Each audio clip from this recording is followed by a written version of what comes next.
Հայաստանի Հանրապետության գյուղատնտեսության նախարար Սերգո Կարապետյանի այցը Լոռու մարզի Ջրաշեն, Գարգար, Գյուլագարակ, Լեջան, Վարդաբլուր, Կուրթան համայնքներ Գառնան գյուղատնտեսական աշխատանքների ընթացքը դիտարկելուն Գառնանացան գարու եգիպտացորենի բաշխման գործընթացին գյուղտեխնիկայի սպասարկման ոլորտում առկա խնդիրների լուծմանն էր միտված։ Նախարարը գյուղացիներին ներկայացրեց նաև Հայաստանի Հանրապետության կառավարության գյուղատնտեսության զարգացմանը միտված ծրագրերը, որոնց մեջ կարևորվեց գյուղատնտեսության վարկերի առավել ցածր տոկոսադրույքով եւ արտոնյալ պայմաններով տրամադրումը։ Այս տարի ամբողջ հանրապետության ուշադրության կենտրոնում գյուղատնտեսության ոլորտն է,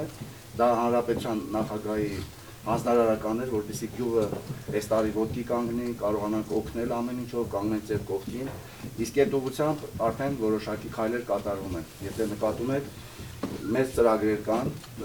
եւ առաջիկայում նորից ծրագրերը կավելանան եւ նպաստելու ենք, որպեսզի տարվա ընթացքում գյուղատնտեսությունը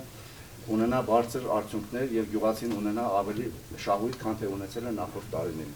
Ջրաշենում գյուղացիները բարձրաձայնեցին հատկապես կաղամբի մթերումների հետ կապված դժվարությունների մասին։ Նախարարը խոստացավ Սպայք ընկերության միջոցով տարեվերջին ամբողջովին մթերել տալ Ջրաշենի ոչ միայն կաղամբ, այլ նաև աջակցել ամբողջ բնամթերքի մթերման հարցում։ Նշված գործընթացի հետագա կարգավորման համար նա իր անձնական հեռախոսահամարը հանձնեց գյուղացիներին։ Մարզի Գարգար գյուղում պատուհաս է կարգտահարությունը։ Սերգո Կարապետյանը խոստացավ արտակարգ իրավիճակների նախարարությանը դիմել մարզի համար նախատեսված հակակարգտային կայաններից մեկը Գարգարին տրամադրելու առաջարկով։ Լոռում ընդհանրապես տեղադրված է, տեղադրվել են, հատկապես այսօր այս Գարգար գյուղի մասն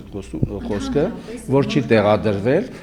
այս գյուղում անպայման պետք է տեղադրվի։ Լոռում այս տարի եթե սկսեցինք տեղադրումը, առաջնահերթ պետք է տեղադրվի այն համայնքներում, որտեղ այդ վտանգը ավելի մեծ է։ Իսկ այս գյուղում անցյալ տարի 3 անգամ կարգտահարություն է եղել։ Համայնքին կտրամադրվի նաև տոհմային ցեղատեսակի ցուլիկներ։ Գյուղացիները նախարարին դիմեցին նաև սերմնացուի, պարտանյութի եւ թունաքիմիկատների ձեռքբերման խնդրանքով։ Հնարավորություն կա, որ պետք է մենք վերահսկենք գների գնագոյացման հետ ներկրվող ապրանքների, հատկապես պարտանյութի։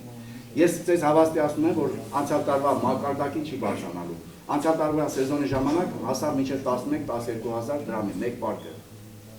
Իսկ այս տարի գնագոյացումը լինելու է հետևյալ կերպ։ Այդ ներկրման արժեքի վրա տրանսպորտային ծախսերը եւ մոտարապես $1 չափ իրեն այդ ներկրողի եկամուտը դրանից ավել չի լինելու։ Մենք վերահսկելու ենք շատ խիստ ձևով։ Նախարարը Լոռու մարզի բնակիչներին տեղեկացրել է նաև գյուղատնտեսության նախարարությունում գործող թեժգծի եւ շտաբ գյուղատնտեսության օգնության ծառայության մասին, հորդորելով խնդիրների դեպքում անմիջապես ահազանգել։